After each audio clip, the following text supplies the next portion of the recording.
Right, Houston SWL here. You're looking at a Grundig Satellit Transistor 5000. Pretty good price off of eBay. So the guy said he plugged it in, it powers up, the knobs and everything work. This tunes over here on this extended bandwidth section, so at least there's no tuning cords broken. But I guess I'm really just doing this quickly because I want to pull it out to see about cleaning these switches. So here we're on a medium wave or AM.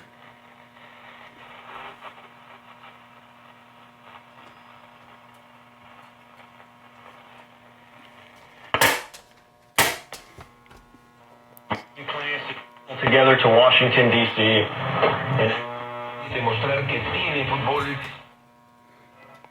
So I think some of those switches, yeah, probably need cleaning because was a brigadier. First, a lot of the stations weren't coming in. In the Rockies. Anyway, I guess you can hear it. It is working on AM, so that's good. In Detroit. Hear a little Scoring team and little hum there.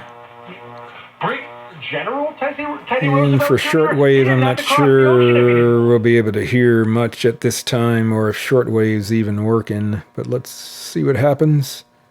I hit shortwave 2. And again, I think the buttons may need cleaning. Because, yeah, I'm not hearing anything.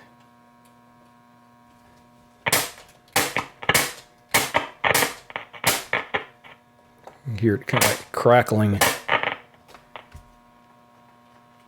So yeah, I need to try to take the chassis out to clean those, but let's see, let's go up to shortwave 3.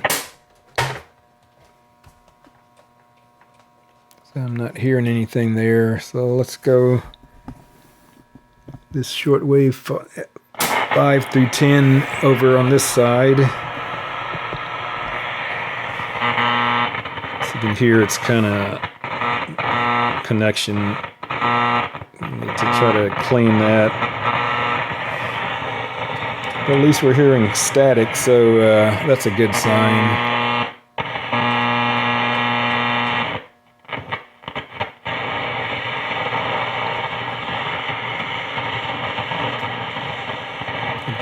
And again, it's a little early in the day.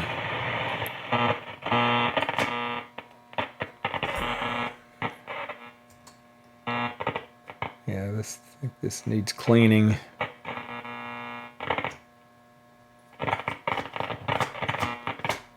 Don't know when the last time this radio was used. Anyway, I guess it'll be a good project to see. All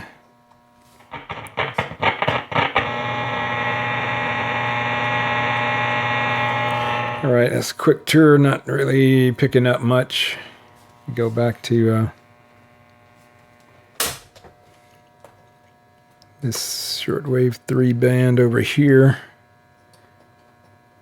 So yeah, I'm not getting really anything. But yeah, you can hear there something. There we go. That's shortwave 2. Yeah, we definitely need to clean those push-a-button switches over there. There, at least we're getting that on shortwave 3.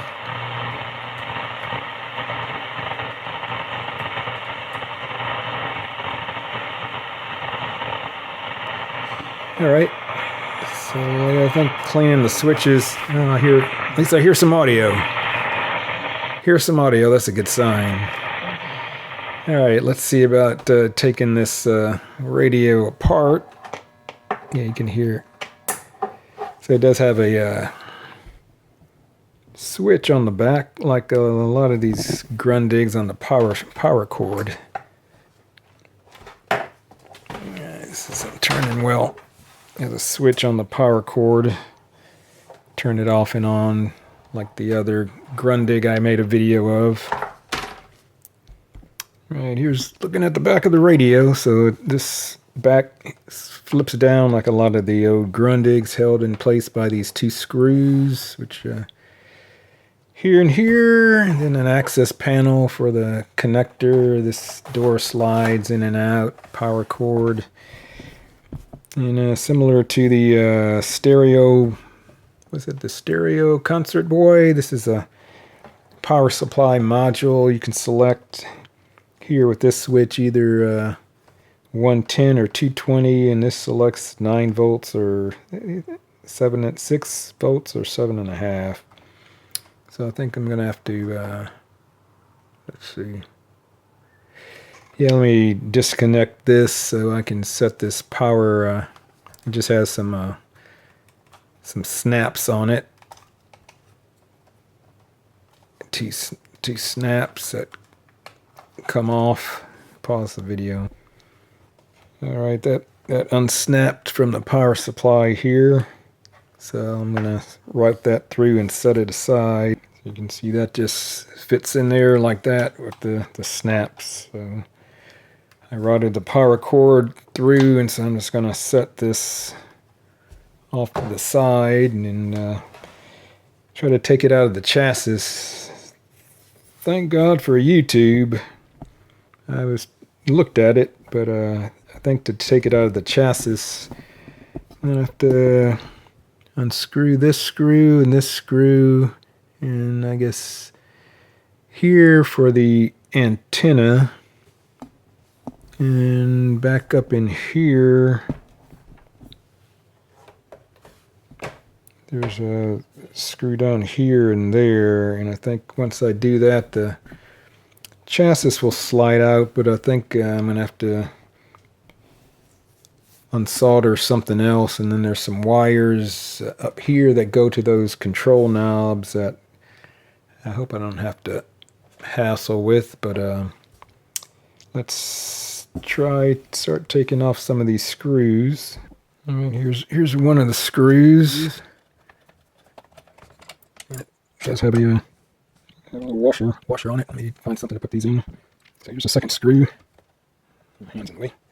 It was a little tight, but I was able to break it loose.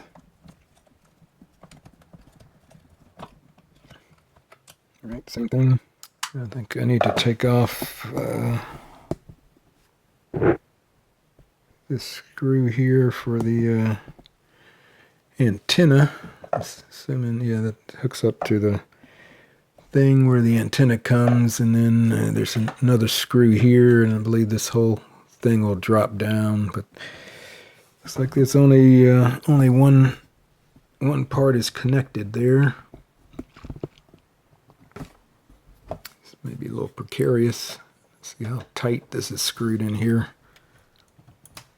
Oh, that wasn't tight at all. Got the camera holder resting on the back flap, so make sure what this looks like. Once this screw is out, the antenna should drop down. It's a little tight. There we go. And I got the second screw, and I'm assuming the antenna's a little bent there. So I was able to get the antenna just slid out, and then here's the antenna. Pretty simple to take that out, thankfully. Let's see, I need to get the other two.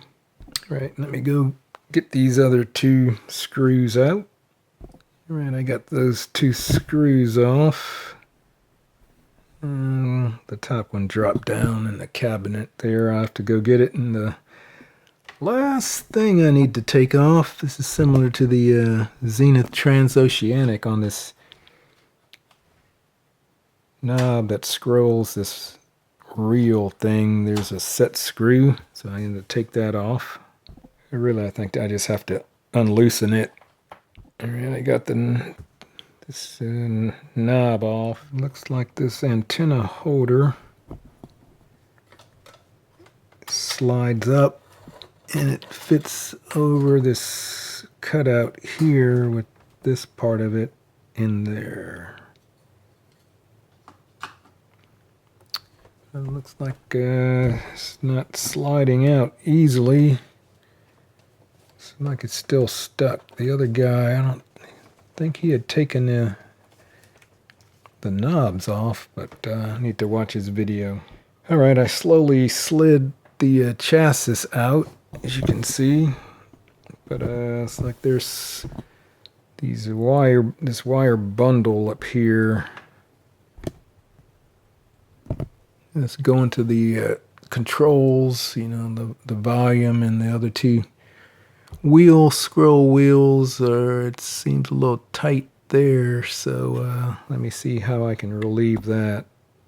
It's like this bundle is going under here, and then it's wrapping around this way, so I'm going to pull it out from here to see if I can get some slack. And as you can see, that did help a lot.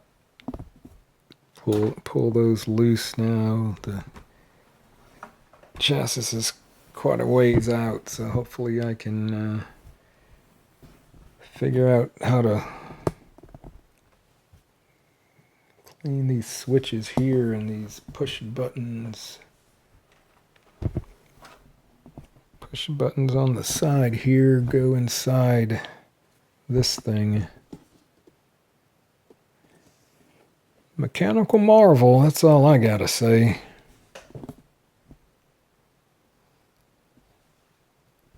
See the routing of the tuning cord. Seems like it would be a sort of a nightmare to have to reroute that. It's coming up here, going over this pulley, down to the big pulley here that's going back into the radio. And I guess there's some other dial cord here that's going to the other tuning knob. So and there's another pulley way up here. So this going here. Anyway, let's see the best way to access these push buttons over here. As you can see, the front of the radio, this whole section just slid out, so you don't have to remove any of the knobs or anything. So, and these stay up there, and that was that long cable here that feeds up to those dials at the top, thumb wheels, I guess you would call them. And see, there's no circuit board. Everything is like point-to-point wiring. Like one end of the component is attached to something else that's soldered together. So yeah, this is definitely a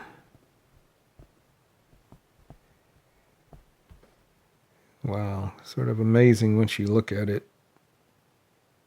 And all these little fine wires that are attached in there. It's kind of a marvel once you look at all of this stuff. So I'm going to take off the wires to the battery box here. So red is in the front, black is in the back. Alright, looks like there were two screws that were under here holding this top piece on that I was able to take out. So I think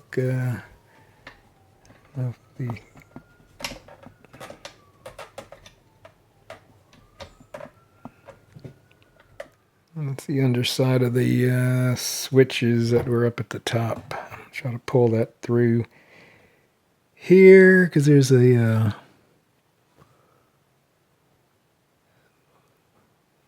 there's a bulb somewhere up in here, back up in here, that was burned out. So I need to take this bulb out of the holder, then I can slide this piece out, and then I have to take off the speaker connections, and I should have pretty good access to everything. Alright, got that out. So these seem to be working pretty well actually, but I guess I'll just spray these in this pot here.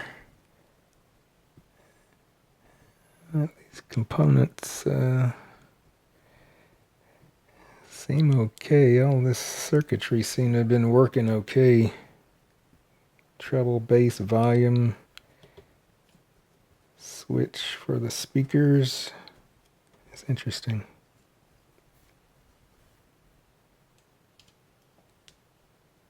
So here's the underside. This is the volume control, and I guess I was watching the Radio Cruncher YouTube channel. He was taking one of these apart, but he noticed there's a leaf spring here. So this is the volume wheel, but it's on a spring. So it pushes and closes that leaf spring.